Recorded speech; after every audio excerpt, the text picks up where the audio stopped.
Hey there, hi there, hello there, boys and girls. James J. Patterson here, coming to you live from the reading room at Squire Publishing, a small press with big ideas. Well, it looks like we're about 26 minutes late getting this started.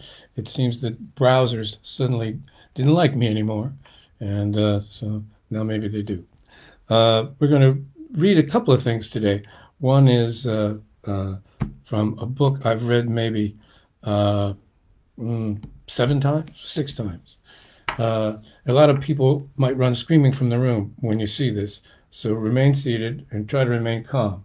But it's called Moby Dick, and this is a fabulous version of this novel. This is the 1913 version, printing of it, I mean. And what's great about it is it's filled with illustrations from Rockwell, Kent, and they're kind of Art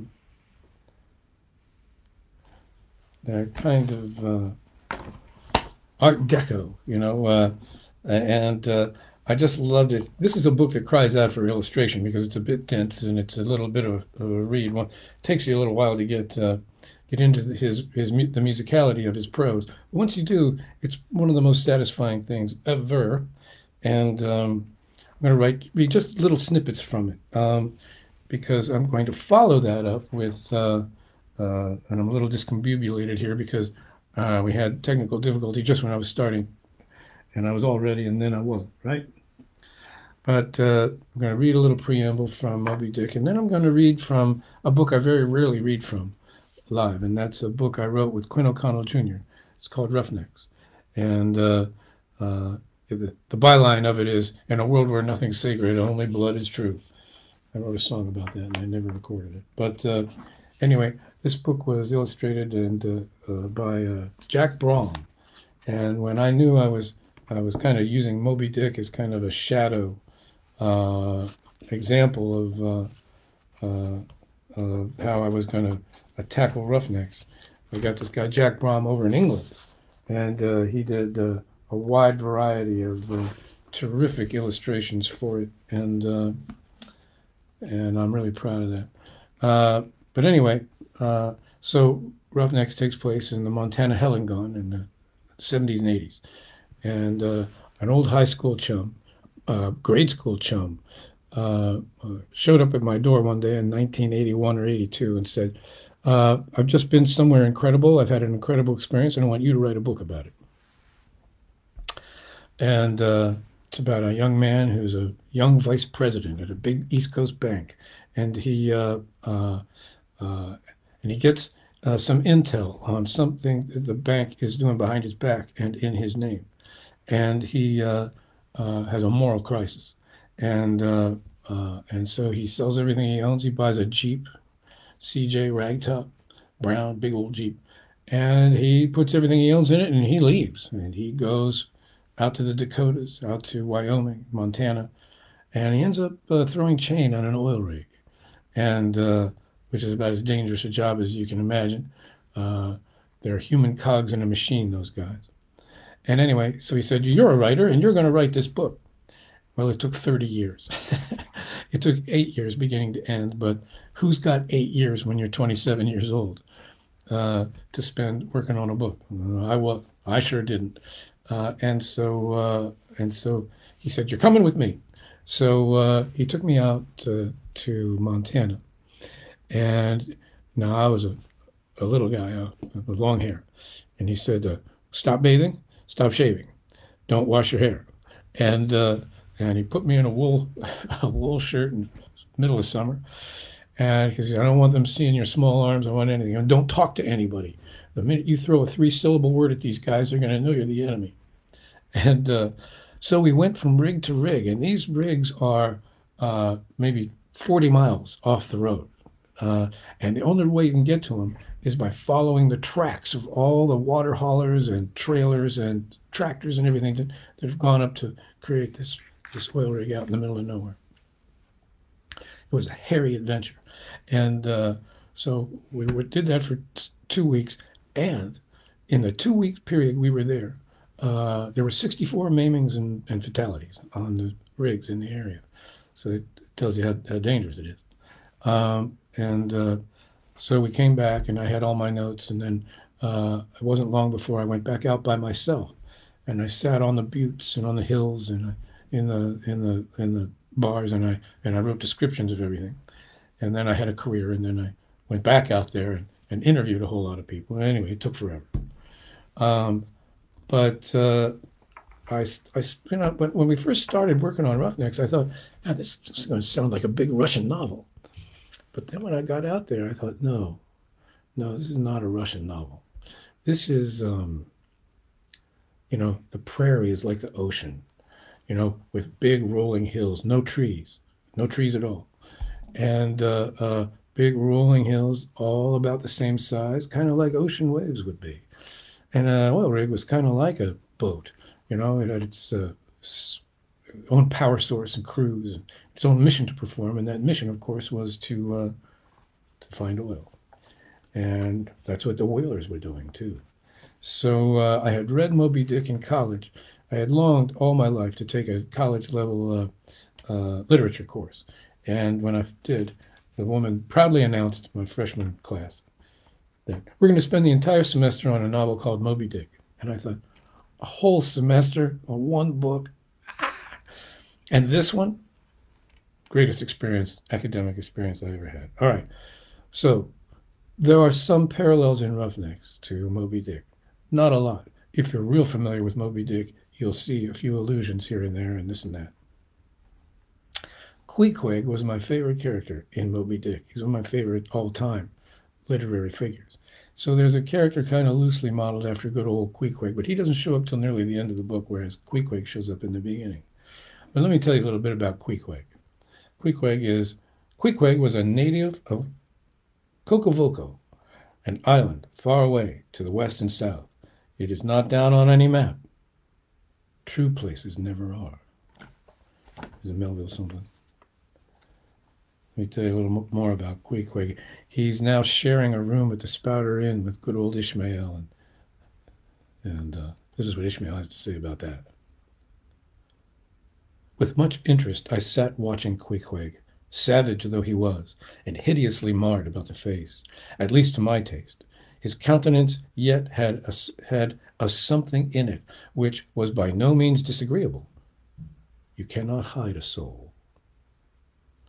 Though all his unearthly tattooings, I thought I saw the traces of a simple, honest heart, and in his large, deep eyes, fiery, black, and bold, there seemed tokens of a spirit that would dare 1,000 devils.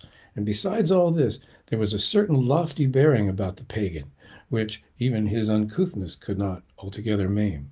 He looked like a man who had never cringed and had never had a creditor.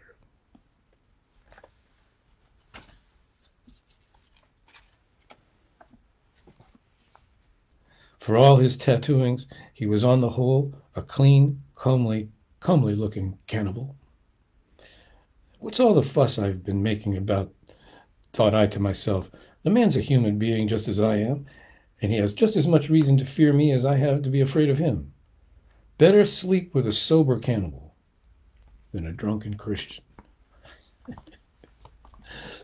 Anyway, that's old Queequeg. But the man we're going to meet today is named O.K. Wellman.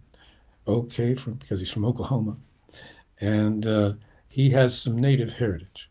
And you know how sometimes, there'd be a little other blood than your normal racial profile. And every few generations up pops somebody who doesn't look anything like any of the other people in the family. Well, that's good old O.K. Wellman. And so he's going to tell you about himself right now. So Zachary Harper is our main character, and he has been working on an oil rig now for quite some time. And they've had some casualties.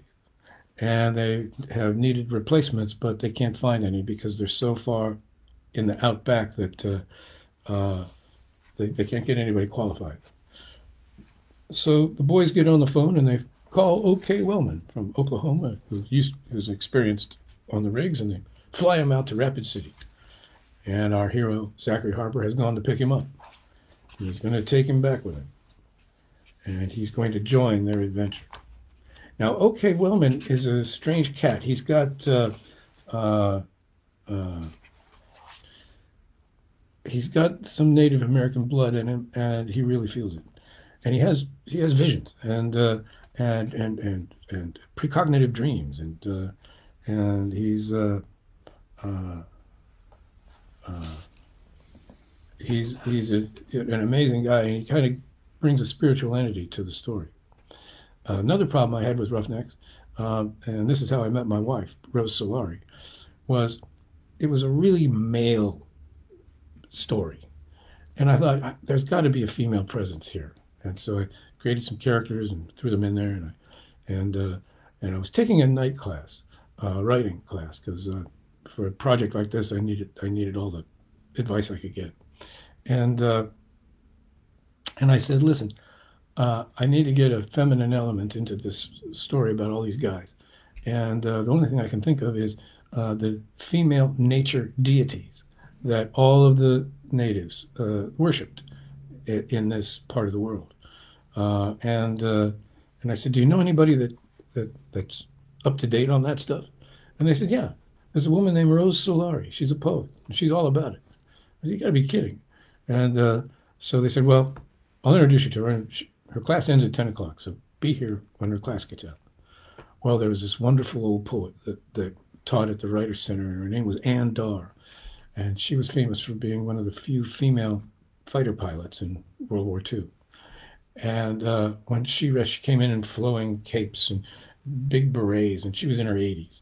And man, when that woman read a poem, you just were chopped at the knees. So I thought that's who I was going to meet, because I'm bad with names. I'm good with faces, but I'm bad with names. And so around the corner turns this blonde bombshell, Rose Solari. Our lives were never the same. But so I'm going to introduce you now to OK. Wellman.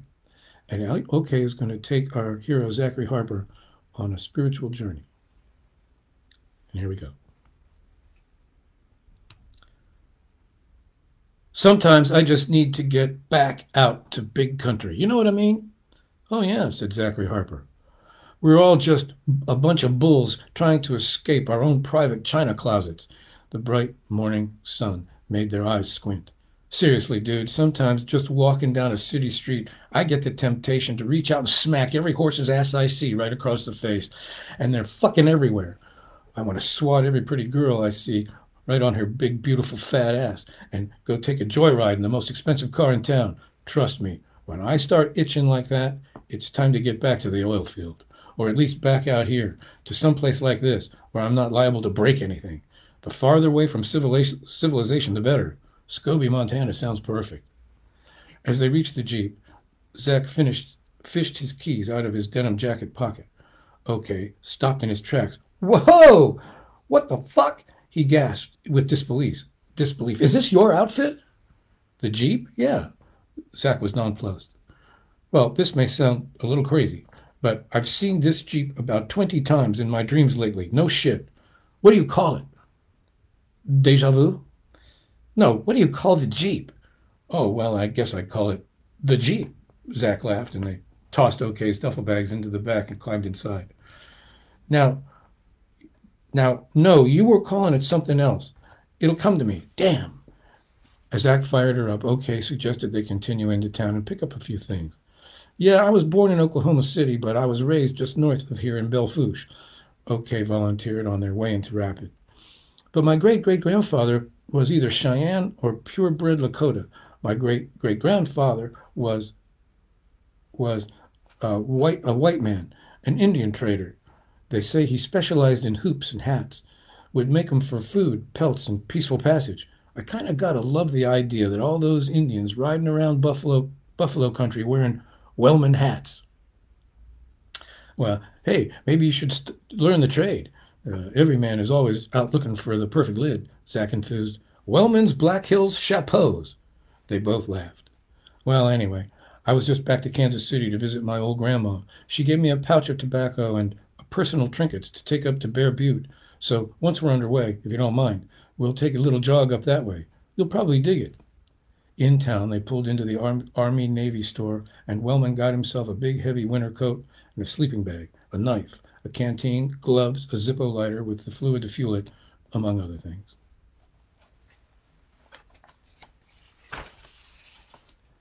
Bear Butte, Montana. Bear Butte, South Dakota, rather, is a mountain, not a butte, that rises up more than 4,000 feet out of the surrounding prairie floor, a huge hump in the flat, endless wilderness. They say that if you look at it from a distance and squint your eyes just right, it looks like a bear lying down to sleep. In the autumn, the leaves on the surrounding cottonwoods and elms all turn yellow before they fall. Cattle sprinkle the vast prairie-like little black dots, fleas on a giant carpet.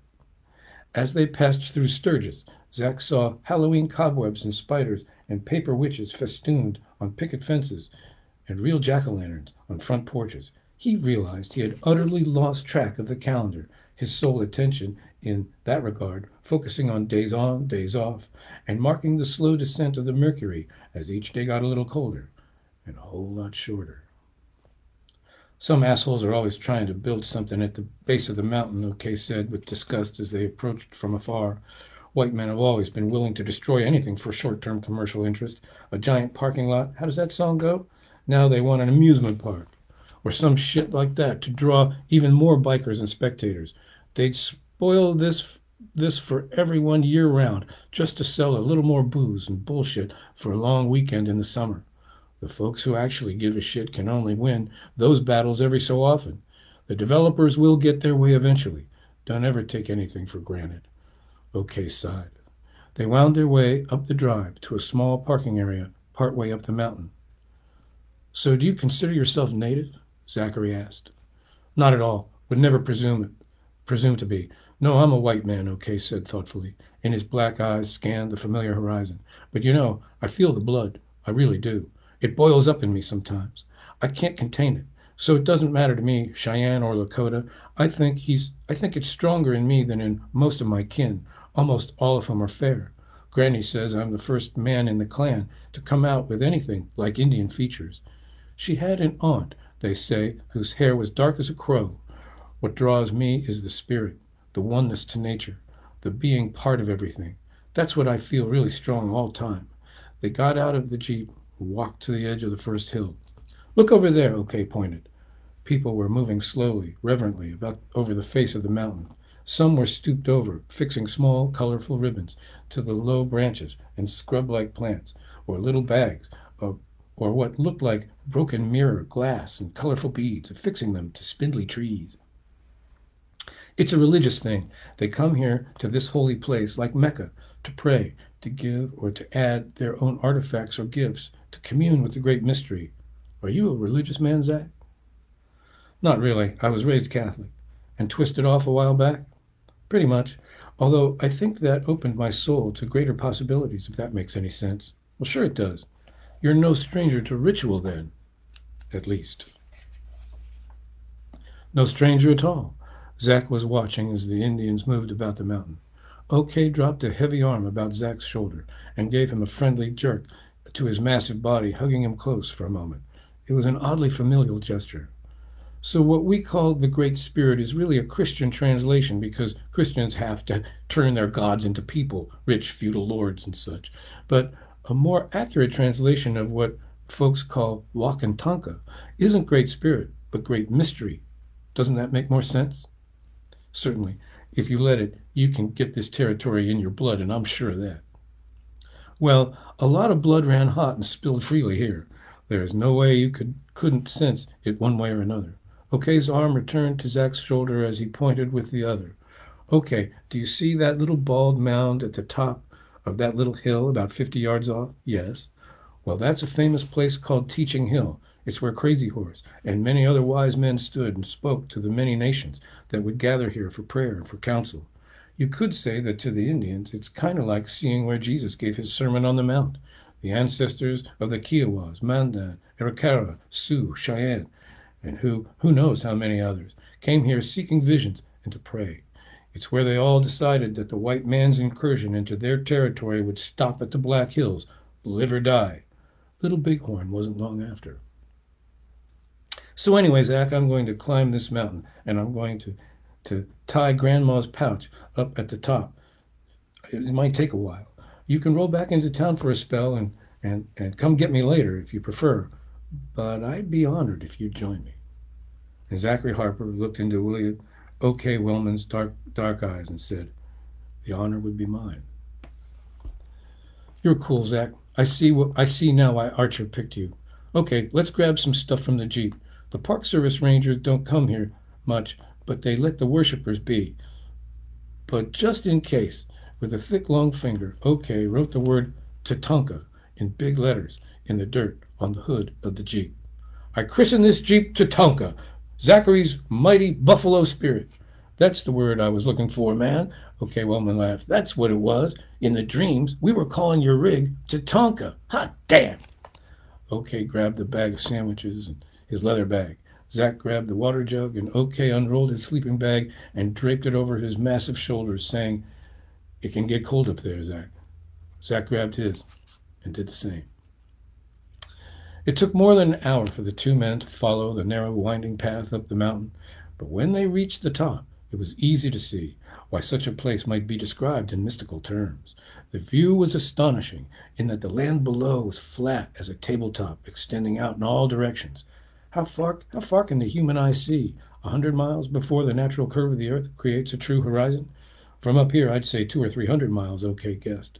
But think about this. There was a time not terribly long ago where a buffalo herd might fill the entire space you see before you. That's hard to picture and bloody frightening. So after thousands of years of roaming gigantic herds, imagine how deep in buffalo shit this whole country is. Now, some believe it was the policy of the United States to kill off the buffalo to make way for cattle, and also to rob the Indians of their major source of sustenance.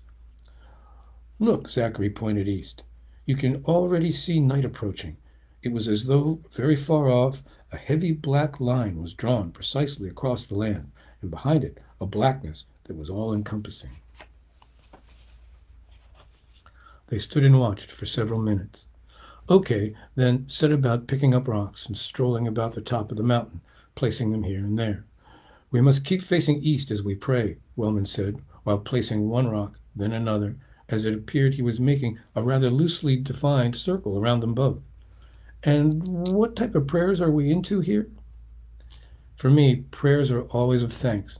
Thanks for the gifts of air, water, land, food, drink, companionship. Here we have 6 stones, one for each direction. We will face east, where the light comes from. We'll feel the wind from the west, the cold from the north, the warmth from the south." Wellman sat down and draped his sleeping bag around him. Zach did the same. From his leather bag, OK pulled a jug of wine, a tobacco pouch, and what looked like a hand-knitted child's sock. Bright red, green, and yellow with blue threads interlaced throughout. He took a peek inside and then tied it shut with one of several ribbons he had. In there are a few strands of Granny's hair, my own, maybe some of Grandmother's, a tiny picture. I'm not sure who. Old tobacco beads, broken crayon, personal things. He set the little pouch aside and then fetched a stone from his bag. Granny says this stone is actually from a fossilized buffalo bone made into a pipe. I don't know if it's true, but then again, I don't think it matters. It's a good pipe. He dipped his giant fingers down into the leather tobacco pouch and took out a pinch of something and placed it in the bowl. Kinnikinnick is the name the Indians gave their ritual smoke, the breath of life. OK smiled and lit up, handing the pipe, the blue, musky smoke swirling about, to Zach, who took a deep, long toke, then coughed loud and hard. His face turned bright red, and his eyes watered. "It's ritual tobacco, some sacred tree bark, herbs, and a little extra." OK took it back and smoked a little more. "Smoke this, and you can never lie, because the breath of life can never be false." "It's delicious. It goes better with this." He took a small pull on the wine and handed that over as well. The wine had a crisp, spicy blackberry flavor, and yes, complemented the smoke very well. The wall of night fast approached, much as Zach had observed from the hill above Stitch Cronin's shack, except here it was much more fantastic, pronounced, leaving a deep blue sky blanket besparkled with flickering stars as it passed overhead. Some say the Milky Way is the spirit path the souls of the dead take south when they are released into the heavens. Somewhere at the end is a little old woman who decides which way the spirit is to go and gives them a little nudge in that direction. I hope she's not anyone I know, said Zach. You know what I always think of when I see the Milky Way? I feel like a lone wolf or some wise old elk sitting in a forest on the other side of the Hudson River, say, and looking at all those lights at Manhattan, and I don't know what it is. That I would never guess it was 12 million people going about their lives. Wow, so you think the Milky Way is like a big teeming city, Wellman considered the idea, and we're just dumb fucking animals who can't tell that's what it is. You know, you mayn't be too far off. I like that a lot. Damn. I like the old version too. I imagine those I've known who died swimming down that highway of light, and that old woman shoving those assholes one way and everybody else the other. I like that version too, said Zachary Harper. Okay, refilled the pipe. Then he held it up to the sky. To Wakantanka, the great mystery. To the great mystery, repeated Zachary Harper, and took another slug of wine. Then traded the jug for the pipe. The thick blue smoke swirled all about them. OK held up his granny's knitted pouch and blew the smoke from the pipe through it. I always felt that we become manifest, corporeal, I mean, from spirithood to personhood. That is, for a reason. On purpose, I mean, Zach said as he sat back, feeling very whimsical. And why is that? Well, it could only be, to my way of thinking, that we can do things here that we can't do there. As corporeal entities, flesh and blood and bone, we can make decisions of consequence, decisions that define us, decisions that inform our spirit self as to who we really are, our actions then becoming evidence as to how much we've learned or evolved. Like, give me an example. Well, like deciding to come up here with you this evening rather than just find a bar down in town for a steak and a beer while you got your chore accomplished. Maybe in that other world where we come from, where we aren't necessarily physical beings, perhaps we can't make those decisions of consequence. But here, because we're flesh and bone, in the here and now, those decisions, perhaps all decisions, are in one way or another irrevocable. And the decisions we make in the other world? Or perhaps there you just are. Perhaps there you just are what you are. I think I get it. Like decisions that also involve life and death, maybe. Any decisions about anything. How late to sleep, where to eat. Some tribes believed they needed to pray to the goddess of the hunt to allow the animals that would sustain them to offer themselves for sacrifice. That's where prayers of thanks come in. It would be a decision of consequence to go against a code like that, wouldn't it? It would define you differently. I hadn't thought of it in a context like that one, but yes, that fits for me. They sat in silence and exchanged the wine and the pipe some more. OK gathered himself up and strolled over to a low bush and fixed Grandma's pouch to an inner branch, muttering and speaking and humming and praying. He took other ribbons and affixed them to branches near and far. Zach leaned back against a rock, pulled his sleeping bag about his shoulders, and watched as the fog crept up the mountain. He could hear his own voice humming and groaning and singing the medicine song he had made night after night by Coster's Creek. As the mist enveloped them, the air turned very cold and snowflakes whirled and danced. In the distance, down the mountain, he thought he saw something move. It disappeared, then reappeared, first behind a short tree, then behind a cluster of rocks. He got up and moved towards it. OK was with him, talking and muttering and praying all the while. The sacred tobacco is the totality, the fire we light it with, the great spirit. We are smoke, without identity, without ego. The figure in the smoke was a small animal. No, it was just a form moving in fog and falling snow. They moved closer. The smoke is the life breath of Wakantanka. It is the life within you, and the spirit of the breath of your Wakan being. The rocks and plants, the stars, the beings with feathers, the beings with 4 legs, the beings with 2, are all Wakantanka.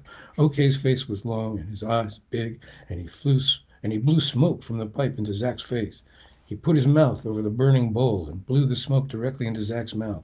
Zach sucked it in. It was refreshing, fulfilling, and he exhaled a plume that swirled and fell and rose all about them. The form moved again in the fog. It caught Zach's eye. Now here, now over there. It was a woman, so young, so beautiful. She stepped out from behind a rock. She wanted to speak.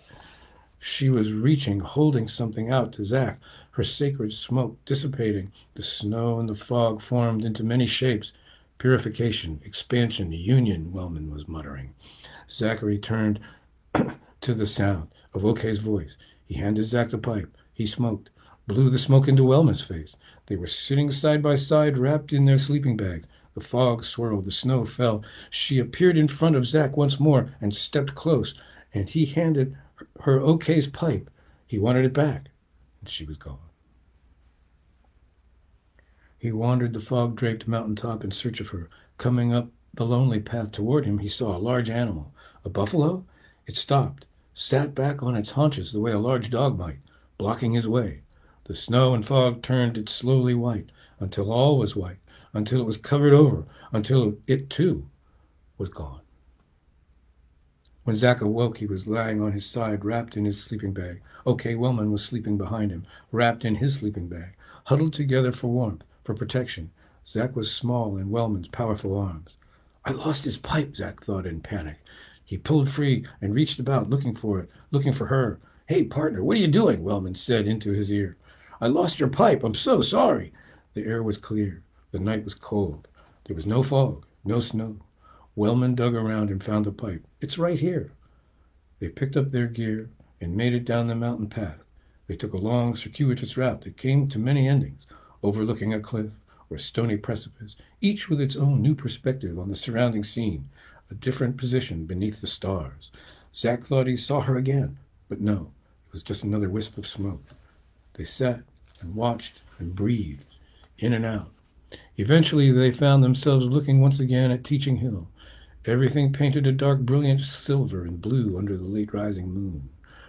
Okay, so there was a little something extra in that pipe, Zach said, as he realized he was drenched in sweat. I could swear I'm tripping right now. You are. Their boots rang loud on the gravel leading back to the jeep. Just a little gift from the southern tribes, a little peyote in the smoke, in the wine. Good for cleansing the soul and freeing the mind, don't you think? They popped a couple of beers as they drove down the mountain. The night was electric and singing. The jeep, Tatanka, was singing too. She was beautiful. I know I've seen her before, but I don't know who or where. I'm thinking I'm in love with her. You've met the Wakan maiden.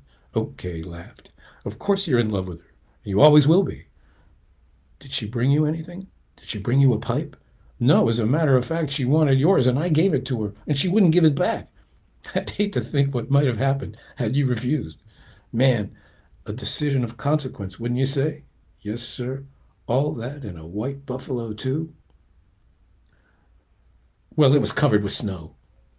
Was it now? Wellman laughed. They reached Belfouche before dawn. Wellman's dad had left the light on.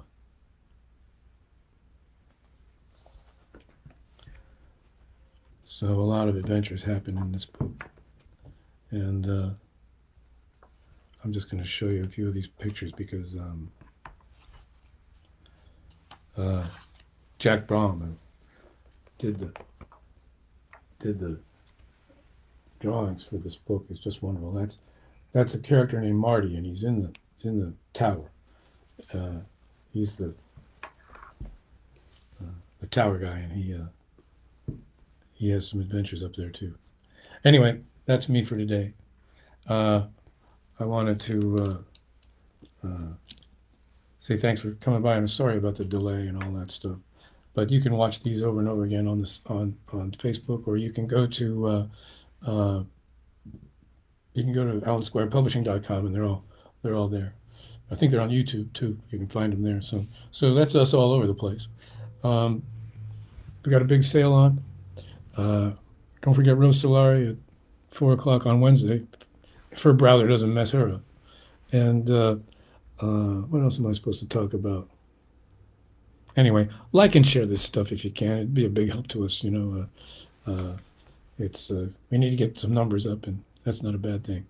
Anyway, James J. Patterson live from the reading room at Alan Squire Publishing. Small press with big ideas. I'll see you next week. Do good things. Bye for now.